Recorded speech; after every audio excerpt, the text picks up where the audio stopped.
Maryland's winter break has just concluded and we are back in full swing on campus. Sadly, many of the trips we had planned for the intersession, including several to Israel and to Poland, were sidelined due to Omicron. On the positive end, we were able to scramble and put together a group to travel to Florida for a week of learning and recreation. The primary reason I've been silent in this space for the past 2 weeks. I've described previously my love affair with jet skiing. And in fact, I did get out on these powerful machines several times while in Florida. But I also discovered a related but modified avocation, speedboating in the ocean. Taking a Starcraft SVX 191 OB out in the Atlantic, jumping waves at 40 miles per hour, offered an exhilaration I had not yet encountered. Ironically, though, I actually abhor roller coasters, an insight many find surprising about me. Yet according to my student passengers, the intensity factor on this ride far outmeasured any twister they had ever braved. The difference in my attitude might owe to the sense of control I feel when driving the boat as opposed to as a passenger on a coaster. And for that matter, on an airplane, I felt terrifying anxiety on our turbulent plane ride home. Of course, none of this is logical. Statistically, I have no doubt that a carefully engineered amusement park ride or an airplane piloted by a professional with thousands of hours of experience is far safer than my stewarding of a tiny boat casting about the sea.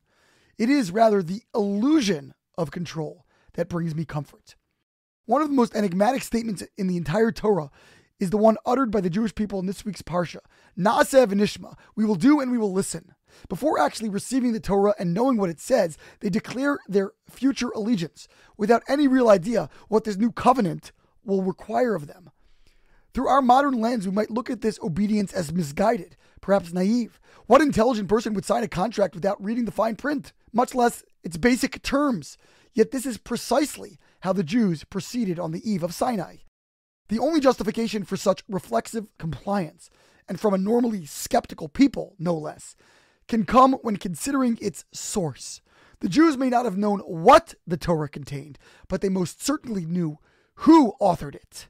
Their trust in a benevolent creator who had redeemed them from Egypt and fulfilled his promise to their forefathers supplied the conviction necessary to utter these historic words. In a 1972 sermon, Rabbi Dr. Norman Lamb posited that human beings could function either as autonomous, focused on themselves as the central locus in decision-making, or as theonomous, living a God-centered existence. In his sophisticated terminology, he describes our fidelity to the nomos of theos, the law of God, as the supreme Jewish value.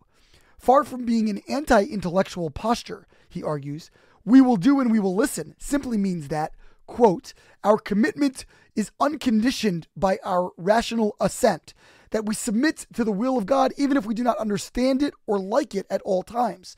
Certainly, we attempt to understand, but our conduct is independent of our understanding.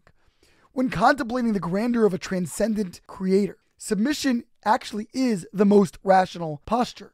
It is quite logical to rely on a pilot with actual experience and safety controls over the illusion of power vested in the self, which oddly strikes us as more reliable and intuitive.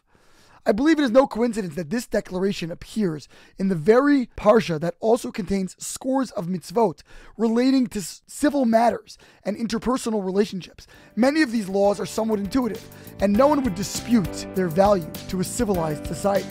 Yet our ancestors recognized that the very same author of these rational dictates also composed the super-rational ones that we blindly follow.